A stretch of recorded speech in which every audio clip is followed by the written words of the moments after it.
Bismillahirrahmanirrahim. Yang terhormat Ustadz Joko Supriyanto selaku Mudir Mahat yang sayangnya tidak bisa hadir.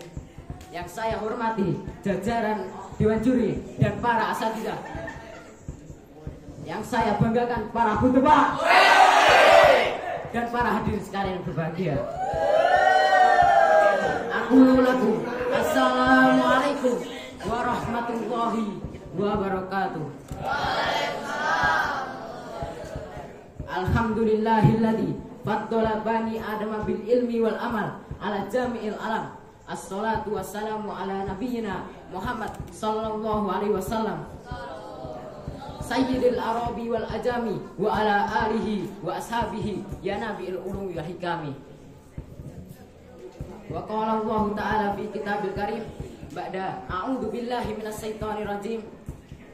Ya ayyuhalladzina amanu taqullaha haqqa tuqatih wa la tamutunna illa wa antum muslimun.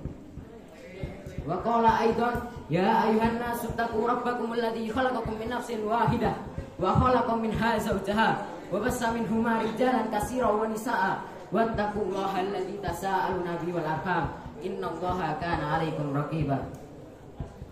Amma ba'du fa inna asdaqal hadisi kitabullah wa khairal hadi Muhammad sallallahu alaihi wasallam wa syarrul umuri muhdatsatuha wa kullu muhdatsatin bid'ah wa kullu bid'atin dhalalah wa kullu dhalalatin finnar. Allahumma la sahla illa ma ja'altahu sahla wa anta taj'alul hasna idza syi'ta sahla.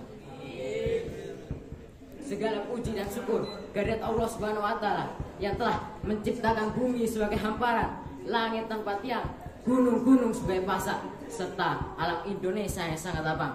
Maka bagi siapa yang bersyukur, hidupnya akan makmur di masyarakat yang kian masyhur. Adapun bagi siapa yang tidak bersyukur atau bahkan takabur, maka ia akhirnya akan tinggal di liang kubur dalam keadaan kufur. Na'udzubillahi min dzalik.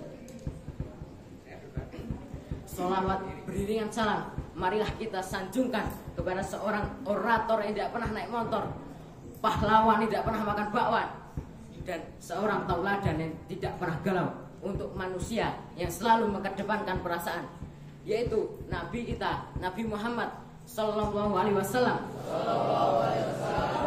dan juga pada para keluarganya, sahabat-sahabatnya, serta orang-orang yang senantiasa mengikuti sunnah-sunnah beliau hingga hari kiamat.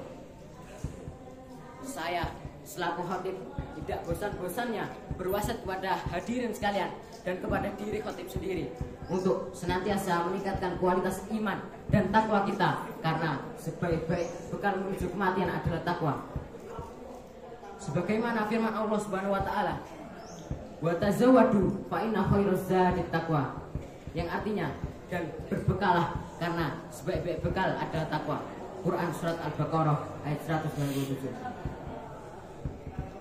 Tak lupa saya berterima kasih kepada MC yang telah memberi saya sedikit waktu untuk berkhutbah di depan para santri dan hadirin sekalian dengan judul Bahaya Maksiat. Sebuah atsar menyebutkan ketika seorang hamba berbuat maksiat, maka ia akan jauh dari Tuhannya dan menjadi dekat dengan setan. Ketahuilah bahwa ketaatan memiliki pengaruh yang baik dan kesudahan yang bahagia. Maksiat pun mempunyai pengaruh yang buruk dan akibat yang sengsara. Maksiat akan mengubah hati dari yang sehat dan lurus menjadi sakit dan sesat. Pengaruh dosa pada hati sama dengan pengaruh penyakit pada raga manusia. Ketaatan adalah obatnya. Ia adalah benteng Allah Subhanahu wa taala yang paling kokoh. Siapa yang memasukinya niscaya aman di dalamnya.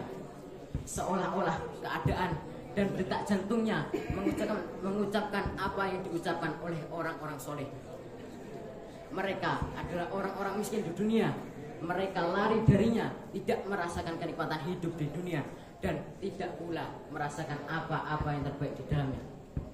Sebagian salaf mengatakan, barang siapa yang bermaksiat pada Allah di bumi, berarti ia telah berbuat kerusakan di atasnya, karena kebaikan bumi dan langit adalah dengan menjalankan ketaatan. Dalam kitab Sahih Al-Bukhari dan Sahih Al-Muslim disebutkan, apabila pelaku maksiat meninggal dunia, para hamba Allah, negeri, pepohonan, dan hewan-hewan merasa lega. Sebagian salaf mengatakan, apabila tanah menjadi kering, hewan-hewan berkata, Ini ulah para pelaku dosa dari kalangan manusia. Maksiat menyebabkan usia menjadi pendek, hujan tertahan, negeri menjadi hancur, dan sumur-sumur menjadi dalam. Allah Subhanahu wa taala berfirman, "Walaqad akhadna ala fir'auna bis-sinina wa naqasim minas samarati la'allahum yadhakkarun." Ini artinya, dan kami telah menghukum Fir'aun dan kaumnya dengan mendatangkan musim kemarau yang panjang dan kekurangan buah-buahan supaya mereka mengambil pelajaran. Quran surat Al-A'raf ayat 130. Apa yang menyebabkan kaum tenggelam oleh banjir? Apa yang menenggelamkan Fir'aun dan bala tentaranya di laut? Apa yang menyebabkan kaum Lut?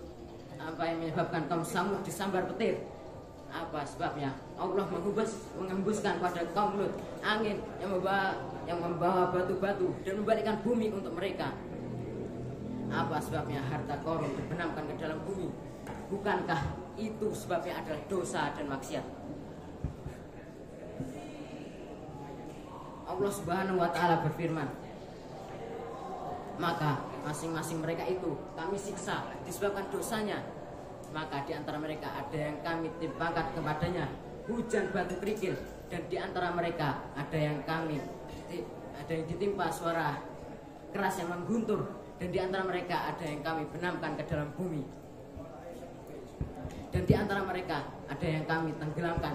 Dan Allah sekali-kali tidak hendak menganiaya mereka, tetapi mereka lah yang menganiaya diri mereka sendiri. Quran surat Al-Ankabut ayat 40. Ikhwanuna rahimakumullah. Di antara akibat maksiat paling besar adalah menyebabkan penyakit keras dan gelapnya hati. Abu Hurairah meriwayatkan dari Nabi Shallallahu Alaihi Wasallam, sesungguhnya seorang mukmin apabila melakukan suatu maksiat, maka dititikkan dalam hatinya suatu titik hitam. Apabila ia bertobat menjauhinya, maka hatinya dibersihkan. Apabila ia kembali berbuat maksiat, maka ditambahkanlah titik hitam tersebut hingga menutupi hatinya. Inilah yang diistilahkan Aron yang Allah sebutkan dalam firman-Nya, yang artinya sekali-kali tidak demikian. Sesungguhnya apa yang mereka usahakan itu menutupi hati mereka. Quran surat Al-Tawbah ayat 14. Al-Hasan Al-Basri mengatakan, dosa demi dosa yang dilakukan sehingga hati menjadi buta dan mati. Adapun langkah-langkah meninggalkan maksiat, yang pertama, perbaiki diri dan ajak orang lain. Seorang bijak berkata, solusi permasalahan bukan terletak pada menceritakan kenyataan atau membeberkan aib dan kekurangan, akan tetapi terletak pada keberanian untuk mengubahnya menjadi yang lebih baik. Kita mengetahui bahwa semua itu tak cukup hanya dengan memahami kebenaran saja, namun kita dituntut untuk merealisasikannya konsisten dan loyal padanya, serta menyerunya kepada manusia. Selama 13 tahun Rasulullah Shallallahu Alaihi Wasallam menetap di Mekah. Beliau mengobati jiwa-jiwa yang ragu, suka berbuat dosa dan maksiat dengan bertahap dan penuh kesabaran. Beliau tidak tergesa-gesa dengan yang diperoleh. Demikian juga dengan Nabi Nuh alaihissalam. Beliau menyeru kaumnya selama 950 tahun. Al-Hasan berkata, perbaharilah hati ini karena ia mudah berdosa. Perbaikilah nafsu ini karena ia akan mengajak pada keburukan. Seandainya kalian selalu menuruti nafsu, tidak akan ada amal yang tersisa. Kalian seperti orang yang sedang berjajar antri yang akan dipanggil dan tak kembali lagi. Maka berhijrahlah dengan membawa amal soleh. Hindari kemaksiatan dan nikmati hidupmu sebelum ajal menjemputmu. Kita mempertahankan keadaan tersebut, memperbaiki nafsu kita, beramal soleh, mendekatkan diri pada Allah Subhanahu Wa Taala.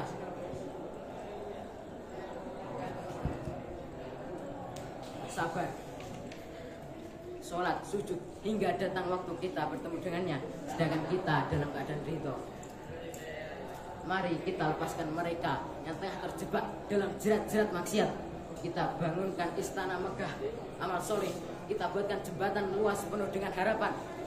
Jangan sekali-kali kita hancurkan hidup mereka dengan menutup pintu harapan dan taubat. Akan tetapi mari kita lepaskan mereka yang tengah terjebak dalam himpitan maksiat menuju kehidupan yang sebenarnya, yang dengan ibadah yang lapang, yang membahagiakan. 2. Mendekatlah kepada Rabbmu. Allah yang menyatakan, kapanpun engkau datang kepadaku, aku temui. Engkau datang malam, aku temui. Engkau datang siang, aku temui. Engkau mendekat kepadaku sehasta, engkau mendekat kepadaku sedengkal, aku mendekat kepadamu sehasta. Engkau mendekat kepadaku sehasta, aku mendekat kepadamu sedepak. Engkau mendekat kepadaku dengan berjalan, aku mendekat kepadamu dengan berlari. Jika engkau menemuiku dengan memikul dosa sebesar bumi, namun menemuiku tanpa menyekutukanku dengan apapun, aku akan menemuimu dengan ampunan sebesar bumi. Jika dosamu menjulang menyentuh awan di langit, lalu engkau mohon ampun, niscaya aku akan mengampunimu.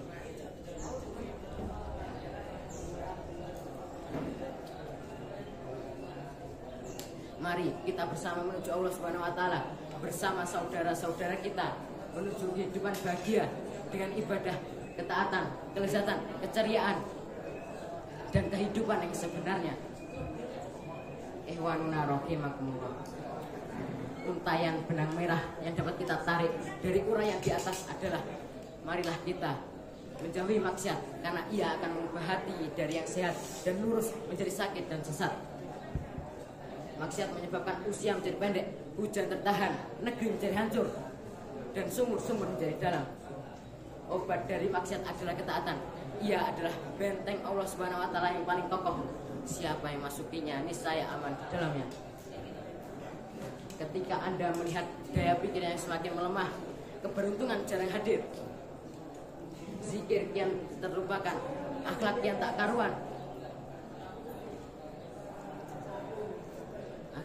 karuan, perasaan hati makin runyam, hati makin runyam, gundah, resah, takut dan keterasingan serasa menghantui. Ketahuilah, itu semua sebabnya adalah dosa dan maksiat dan kelalaian dalam berzikir kepadanya. Sungguh benar pepatah mengatakan,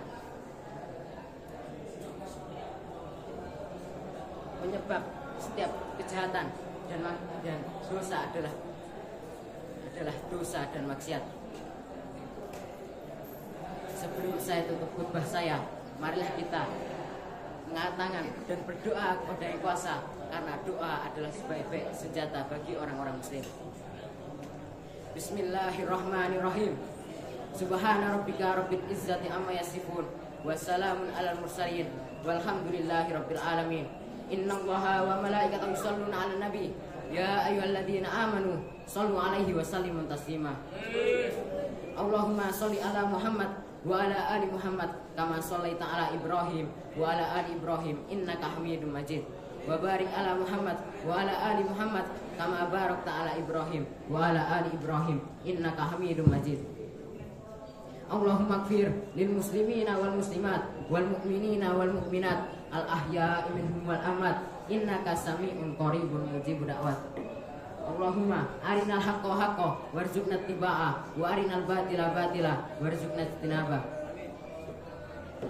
Allahumma inna nas'aluka ilman nafi'an wa rizqan thayyiban wa amalan mutaqabbalan.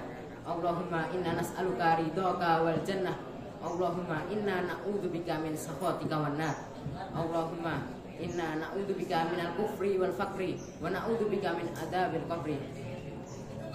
Allahumma inna na'udzubika min ilmin la yanfa' wa min nafsin la tasba' wa min du'a'i la yastajabu laha. Allahumma ansur ihwanana al-mujahidina wal mustad'afina fi Palestin. Allahumma ansur ihwanana al-mujahidina wal mustad'afina fi Palestin. Allahumma ansur ihwanana al-mujahidina wal mustad'afina fi Palestin. Allahumma a'izzana bi ta'atika wa la tadulluna fi maksiatika. Rabbana ufrik alaina sabra wa sabbit aqdamana wansurna 'alal qaumil kafirin. Rabbana la tuzigh qulubana ba'da idh hadaitana wa hab lana min ladunka rahmah innaka antal wahhab. Rabbana innana amanna faghfir lana dzunubana wa qina adzabannar. Rabbana atina fid dunya hasanah wa fil akhirati hasanah wa qina adzabannar wa qina adzabannar wa qina adzabannar. Barakallahu li wa lakum fil Qur'anil Karim wa nafa'ni wa iyyakum bima fihil Qur'an wa dzikril hakim. Aqulu qawli hadza wastaghfirullaha li wa lakum wa lisairil muslimina min kulli dhanbi fastaghfiruhu innahu huwal ghafurur rahim. Mungkin cukup sekian khutbah yang bisa saya sampaikan. Tiada gading yang tak retak. Apabila ada salah kata, saya mohon maaf sebesar-besarnya. Wassalamualaikum warahmatullahi wabarakatuh.